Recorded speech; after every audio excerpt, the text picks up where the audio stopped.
Good morning student. आज आपण food web बघणार आहोत. तर लास्ट लेक्चरला आपण फूड चेन बघितलं होतं. फूड चेन म्हणजे काय, तर sequence of eaten and being eaten is known as the food chain. जे एकमेकावरती डिपेंड असतात त्यांना आपण काय म्हणतो, फूड चेन. तर आता त्याच्यामुळे त्या फूड चेनमध्ये आपण grazing food chain, detritus food chain हे बघितलं होतं. आता त्याच्यानंतर आपल्याला त्याच्या पुढचा जो पार्ट आहे तो फूड वेब. आता फूड वेब म्हणजे काय, तर फूड चेन सारखंच, फक्त त्याच्यामध्ये काय असतं की मीडिया एकच असतो, एकाच मीडियावर डिपेंड असणारे अनेक जण असतात. जे आता फूड वेब म्हणजे ज्याला आपण अन्न जाळी म्हणतो. अन्न जाळी, आपण आता अन्न जाळी कशी असते तर बघा, in nature the food chains are not isolated sequence but are rather interconnected with one another. Actually food chain जशी एकमेकावरती डिपेंड असते तशी फूड वेब जी असते ती कशी असते, ती वेगळी नसते. In nature the food chains are not isolated sequence but are rather interconnected with one another. The interlocking pattern of food chain is a food web. Definition जर बघायची म्हटली फूड वेबची तर कसं होऊ शकतं बघा, the interlocking pattern of food chain is a food web. The food chains are connected with each other through different types of organisms at different trophic level. The food web play an important role in balance of nature. म्हणजे food web जी असते ती नेचरमध्ये जर विचारात घेतलं तर balance काम करत असते. आणि ज्या अन्न जाळीमध्ये ज्याला आपण सगळे जे प्लांट्स, ॲनिमल्स असतील, प्रायमरी सेकंडरी जे कन्झ्युमर्स असतात ते एकमेकावरती डिपेंड असतात, त्याला आपण काय म्हणतो, फूड वेब. आता मेनी बघा, food web, many food chains exist in an ecosystem, but these food chains are not independent of each other. The producers are eaten by various varieties of insects, birds, mammals and fishes. These first order consumers are eaten by predators. In grassland ecosystem, grass is eaten by herbivores such as hares, which will be eaten by snake, which will be eaten by an eagles. म्हणजेच आपल्याला असं लक्षात येतं generally बघा, food web मध्ये suppose आता grass ecosystem आहे तर ग्रासवर डिपेंड असणारे अनेक स्पेसीज असतात. इन्सेक्ट असतील, लिझर्ड्स असतील, त्या आता इन्सेक्ट, लिझर्ड्स ना माऊस असेल, त्यांना खाणारे ग्रास खाणारे अनेक जण असतील, डिअर असतील, रॅबिट असतील, त्याच्यावर डिपेंड असणारे आता अजून असू शकतात. इन्सेक्टला खाणारे लिझर्ड्स आहेत, फ्रॉग आहेत, फ्रॉगला खाणारे स्नेक आहेत, स्नेकना खाणारे इगल्स आहेत. असं ज्याला आपण अन्न जाळी म्हणतो की ते सर्वजण कसे असतात, एकमेकावरती डिपेंड असतात. आता बघा याच्यामध्ये फूड, जसं आपण फूड चेन मध्ये आपण बघितलं होतं की सिक्वेन्स राहतो, तसं ह्या फूड वेब मध्ये सिक्वेन्स नसतो. त्याला आपण इंटरलॉकिंग पॅटर्न किंवा ज्याला नेटवर्किंग म्हणतो. नेटवर्किंग कसं असतं, इंटरकनेक्ट बिटवीन इच अदर, त्याला आपण काय म्हणतो, फूड वेब. आता ते बघा फूड कसं असतं ते, म्हणजे याच्यामध्ये आपल्याला असं लक्षात येतं, या डायग्राम मध्ये बघा इथे ग्रीन प्लांट्स दिले. आता ग्रीन प्लांट्स वरती कोण डिपेंड आहे, रॅबिट आहे, गोट आहे, रॅट आहे. म्हणजे ग्रीन प्लांट्सला खाणारे अनेक अॅनिमल्स असतात. आता त्या अॅनिमल्स असणारे पुढे अजून आहेत, ऊल आहेत, स्नेक आहे, कॅट आहे, लॉयन आहे, म्हणजे ह्या प्रमाणे किंवा वाईल्ड कॅट असतं. अनेक स्पेसीज काय करत असतात, त्याच्यावरती डिपेंड असतात. त्याला आपण काय म्हणतो, हे रिलेटेड टू इकोसिस्टम काय कार्य करतं, फॉर बॅलन्स काम करत असतं. त्या बॅलन्सनुसार काय करत असते, इकोसिस्टम नेहमी कार्य करत असते. Actually food web open several alternate pathways for the flow of food energy. It also allows an organism to obtain the food from more than one type of organism of lower trophic level. For example आपण rat घेऊ शकतो, field mouse घेऊ शकतो. आता field mouse may be eaten by wild cat, snakes और owl. म्हणजे रॅटला खाणारे अनेक असू शकतात, स्नेक खाऊ शकतो, ऊल खाऊ शकतं, कॅट खाऊ शकतं. तसंच एकाच याच्यावरती डिपेंड असणारे अनेक जण असू शकतात. त्या फूड वेबची डायग्राम मधून तुम्हाला लक्षात येईल. असेच जसं आपण हे आता ग्रासलँड इकोसिस्टम घेतलं तसं आपण ॲक्वॅटिक इकोसिस्टम घेऊ शकतो. कोणतं जर इकोसिस्टम घेतलं, ग्रासलँड इकोसिस्टम असेल, डेझर्ट इकोसिस्टम असेल, ॲक्वॅटिक इकोसिस्टम असेल, मग पॉन्ड इकोसिस्टम असेल, रिव्हर इकोसिस्टम असेल. सपोज आपण जर ॲक्वॅटिक इकोसिस्टम घेतलं तर वॉटर बॉडी एकच आहेत, पण त्या वॉटर बॉडीज मध्ये असणारे बघा फायटोप्लॅन्क्टन असतील, झूप्लॅन्क्टन असतील. म्हणजे तिथंच फायटोप्लॅन्क्टन पण असतात, झूप्लॅन्क्टन असतील, त्यावरती डिपेंड असणारे स्मॉल फिश आहेत, बिग फिश आहेत. ह्या पद्धतीने काय होतं जातं, ती फूड वेब तयार होत जाते. आता ती फूड वेब तयार झाल्यानंतर बघा, फॉर एक्झाम्पल आपण सी घेऊया, ओशन इकोसिस्टीम. ओशन इकोसिस्टीम मध्ये पण बघा की आपल्याला पाणी बघायला मिळतं. त्या पाण्यामध्ये अगदी मग स्मॉल फिश आहेत, क्रेब्स आहेत, मोलस्क असतील, अनेक प्रकारचे आपल्याला व्हरायटीज बघायला मिळतील. आणि त्या फिशमध्ये पुन्हा शार्क असतील. ह्या पद्धतीनं एकाच मीडियामध्ये हे अनेक जण राहत असतात. त्याला आपण काय म्हणत असतो, फूड वेब.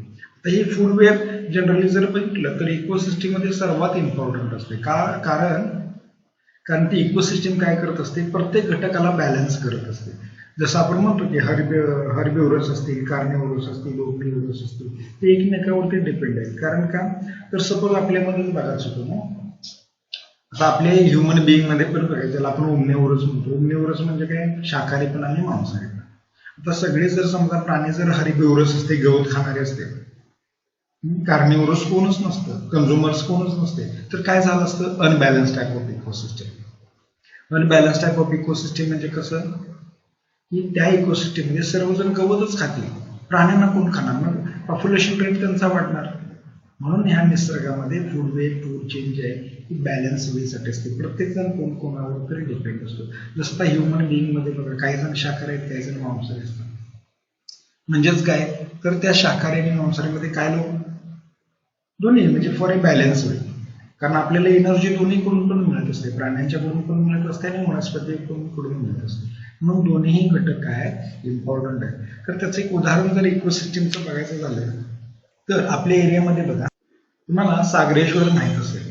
आता सागरेश्वर इकोसिस्टीम मध्ये बघा, आपल्या ताकारेपाशी जवळच आहे, किर्लोस्करवाडीच्या पुढे ताकरे, त्या ताकरेच्या जवळ जर गेलं तर सागरेश्वर अभयारण्य. ऍक्च्युली ते मॅनमेड आहे इकोसिस्टीम. आता त्या मॅनमेड मध्ये बघा, प्रोड्युसर आहे, हर्बिव्हरस आहे, गवत खाणारे सगळे प्राणी आहेत, पण त्याच्यावर जे टॉप लेवलचे कंझ्युमर्स म्हणतो ते नाही. त्यामुळे तिथं अनबॅलन्स टाईप ऑफ इकोसिस्टीम म्हणू शकतो. म्हणजे कसं, आता जे ग्रास आहेत, प्लांट्स आहेत, ट्रीज आहेत, त्याच्यावर डिपेंड असणारे तिथे आपल्याला रॅबिट बघायला मिळतील, डिअर्स आहेत. म्हणजे थोडक्यात आपल्याला तिथं प्रायमरी कंझ्युमर आहेत, सेकंडरी कंझ्युमर आहेत, पण टॉप लेवलचे कंझ्युमर्स नाही आहेत. म्हणजे जसं आपण टायगर लॉयन म्हणतो ते नाहीये. त्यामुळे त्याला आपण इनबॅलन्स टाईप ऑफ इकोसिस्टीम म्हणू शकतो. कारण तिथं असणारे हरिण असतील, काळवीट असतील, किंवा तिथं असणारे जे प्राणी आहेत त्यांना खाणारे कोण नाही. त्यामुळे त्यांचा पॉप्युलेशन रेट वाढतो आणि त्याचा इनडायरेक्टली इफेक्ट कुठे होतो, आसपासच्या ऍग्रिकल्चर लँड एरियामध्ये. लक्षात येते का बघा. म्हणून फूड वेब ही इम्पॉर्टंट असते. त्या फूड वेब मधून आपल्याला काय बघायला मिळतं, एक बॅलन्स बघायला मिळतो. त्या बॅलन्स मधूनच ही फूड वेब काय असते, कार्य करत असते. लक्षात येते का बघा. पुन्हा एकदा, ग्रीन प्लांट्स असतील, रॅट आहे, रॅबिट आहे, गोट आहे, वाईल्ड कॅट आहे, वूल आहे, स्नेक आहे, कॅट आहे, लॉयन आहे. अशा पद्धतीने ह्या बेसिस काय करत असतात, कार्य करत असतात. ज्याला आपण primary consumer, secondary consumer, tertiary consumer हे एकमेकांवरती कसे असतात, डिपेंड असतात. आता नेक्स्ट बघा, this type of inter relationship interlinks the individuals of the whole community. In this way, multiple food chains become interlinked, forming a food web. The food web maintain the stability of the ecosystem. म्हणजेच एकंदरीत काय केलं जातं की food chain जे आपले inter relation आहे किंवा इंटर कनेक्शन आहे, त्या इंटर कनेक्शन मधून ही होल ही एक कम्युनिटी असते. ती कम्युनिटी काय राहते, बॅलन्स राहते. आणि त्याच्यातून आपल्याला multiple food chain becomes interlinked, forming a food web. आणि त्याच्यातूनच आपल्याला काय होत जातं, फूड चेन तयार होत जात असते, फूड वेब तयार होत असते. आणि अनेक मीडिया मिळत असतात फूडच्या, आणि त्याच्यातून ही फूड वेब काय असते, तयार होत असते. आणि हे कशासाठी, the food web maintain the stability of the ecosystem. कारण त्या इकोसिस्टीमवर ते ॲक्वेटिक असेल, ग्रासलँड इकोसिस्टीम असेल किंवा डेझर्ट इकोसिस्टीम असेल, त्यानुसार ती इकोसिस्टीम काय राहते, स्टेबल राहते किंवा स्टॅबिलिटी मिळते. त्याच्यातून ती इकोसिस्टीम डेव्हलप होत असते. आता नेक्स्ट बघा, आता त्या फूड एनर्जी मधून किंवा त्या फूड वेब मधून, फूड चेन असेल, फूड वेब असेल, त्याच्यामधून आपल्याला energy flow in the ecosystem. आता एनर्जी म्हणजे काय, energy means capacity to do work किंवा ॲबिलिटी टू डू वर्क. ज्याच्यामुळे आपल्याला एनर्जी येते त्याला आपण काय म्हणू शकतो, एनर्जी. ज्या कॅपॅसिटीमुळे आपल्याला काय होतं, एनर्जी मिळते, त्या एनर्जीचा यूज आपण काय करू शकतो, त्याला आपण काय म्हणू शकतो, एनर्जी. आता ह्या इकोसिस्टीम मध्ये energy flow in the ecosystem कसं कार्य करते, तर आता आपण बघितलं तर एनर्जी म्हणजे काय तर कॅपॅसिटी टू डू वर्क किंवा ॲबिलिटी टू डू वर्क, ज्याच्यामधून आपल्याला कार्य करायची क्षमता मिळते त्याला आपण काय म्हणतो एनर्जी म्हणतो. मग ही एनर्जी कशी मिळते तर बघा, energy can be defined as the capacity to perform work. The solar radiation in the primary sources of energy for all the organisms which passes through the different trophic level. म्हणजे आपल्याला बघा एनर्जीचा main sources काय तर solar energy, ज्याला आपण solar radiation म्हणतो. आणि solar radiation काय करतं प्लांट्स घेतात. मग प्लांट्स असतील ॲनिमल्स असतील सगळ्यांनाच गरजेचं आहे. पण प्लांट्स काय करतात, सगळ्यात इम्पॉर्टंट सोलर एनर्जी कोण घेतं तर प्लांट्स घेतील. प्लांट्स काय करतात बघा, फोटोसिंथेसिस क्रिया तुम्हाला माहिती आहे. Plant can absorb solar radiation आणि सोलर रेडिएशन पासून काय करतील they can synthesize their own food material by the process of photosynthesis. स्वतःचं स्वतः तयार करतात. आता ग्रीन प्लांट्सनं स्वतःचं स्वतः तयार केलं तर ते कोण घेणार तर depends on other organisms that can be fix energy from inorganic sources into organic molecules are called as autotrophs. म्हणजे स्वतःचं जे स्वतः तयार करतात ते काय करतात जमिनीमधून जे आपण अबायोटिक कंपोनंट म्हणतो, सॉइल असेल टेम्परेचर असेल त्याच्यापासून ते स्वतःचं काय करतील स्वतः तयार करतील. आणि ते स्वतः तयार केलेल्या अन्न काय करणार आहेत तेच अन्न स्वतःच्या वाढीसाठी वापरतील. आणि ते मग वाढल्यानंतर त्याच्यावर डिपेंड असणारे जे अदर ऑर्गॅनिझम्स आहेत ज्याला आपण हर्बिव्हरस म्हणतो, ते हर्बिव्हरस काय असतात त्या प्लांट्सवरती डिपेंड असतात. मग त्या प्लांट्सकडून जी एनर्जी ते गवत खाऊन किंवा ते प्लांट्स खाऊन जी एनर्जी हर्बिव्हरसला मिळते ती काय करतात ती एनर्जी पुन्हा आहे तशी वापरतात.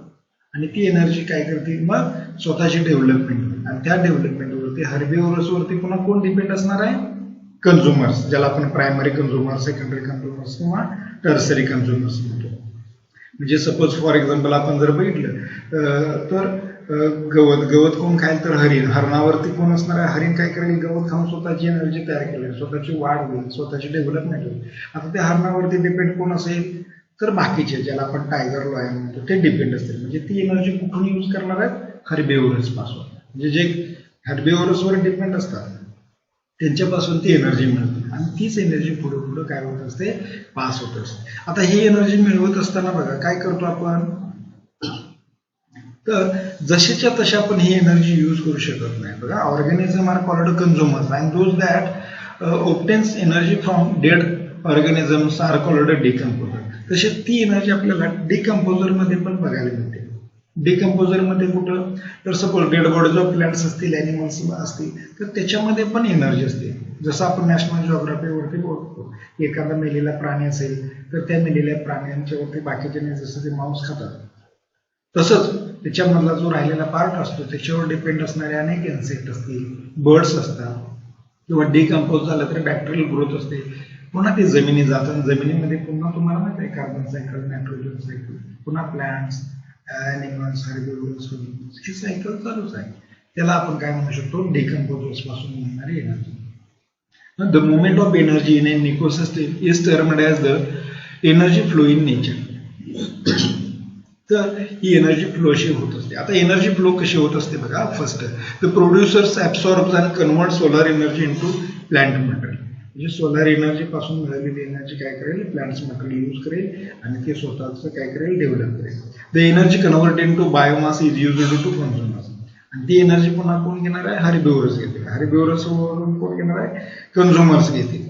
ह्या पद्धतीने ती एनर्जी काय होत असते पास होत असते. आता सर्वात महत्वाचं बघा the total input of energy in form of food is used for day to day activities and biomass.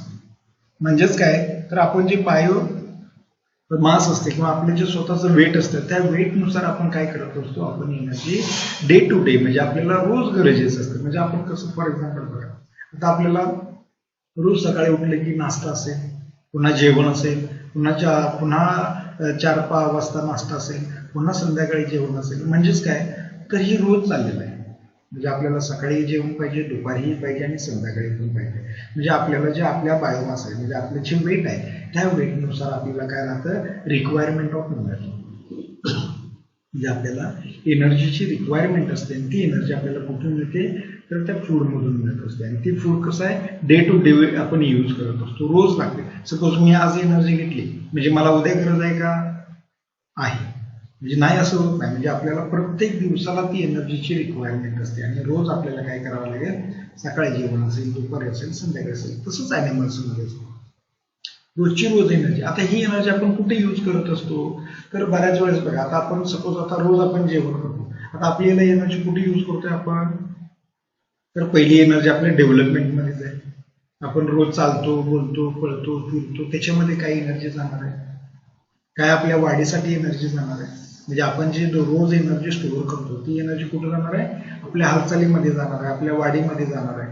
त्याचबरोबर अजून कुठे जाणार आहे, त्याला आपण अनकंट्रोल ऍक्टिव्हिटीज म्हणतो. म्हणजे आपलं ब्लड सर्क्युलेशन चालू आहे, आपले रेस्पिरेटरी सिस्टीम चालू आहे, आपला हार्टबीट चालू आहे, ह्या अनकंट्रोल ऍक्टिव्हिटीला पण ती एनर्जी लागत असते आणि ती एनर्जी तिकडे डिवाइड होते. म्हणजे आपण टोटल 100% एनर्जी यूज करू शकत नाही, तर ती एनर्जी हळूहळू जसं जाऊ तशी ती लॉस होत जाते. The loss of energy occur through respiration, heat and excretion.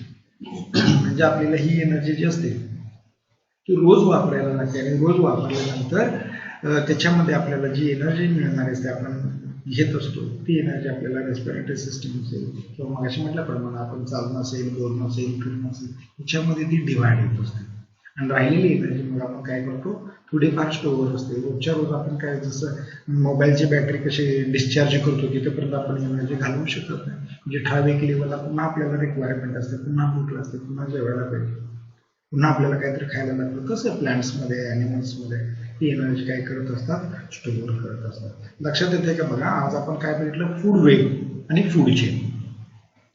Food web कसं असतं की ज्याला आपण interlocking pattern between each other किंवा त्याला आपण इंटरकनेक्शन बिटवीन इच अदर, ज्याला नेटवर्क म्हणतो, त्या नेटवर्कला आपण काय म्हणतोय, फूड वेब. एकच मीडिया असतो आणि त्या एका मीडियावरती डिपेंड असणारे अनेक ॲनिमल्स असतात, हर्बिव्हर्स असतात आणि त्या हर्बिव्हर्सवर डिपेंड असणारे प्रायमरी, सेकंडरी, टर्सरी कन्झ्युमर्स असतात. त्यांचं कार्य कसं चालतं आज हे आपण बघितले आणि त्याच्याबरोबर त्याच्यातून एनर्जी फ्लो कशी असते तेही आज आपण बघितले. की एनर्जी आपण जसं ट्रान्सफर होते, म्हणजे प्रायमरी टू सेकंडरी, जसं प्लांट्स आहेत, ॲनिमल्स आहेत, ती energy day to day use करत असतात. तर आजच्या या टॉपिकमध्ये आपण फूड वेब आणि एनर्जी फ्लो कसा होतो ते बघितलं. नेक्स्ट लेक्चरला आपण नेक्स्ट पॉईंट बघत. आज आपण या फूड वेबवरतीच थांबूया, त्याच्यानंतरचा जो पार्ट आहे तो आपण नेक्स्ट लेक्चरला बघूया. थँक्यू.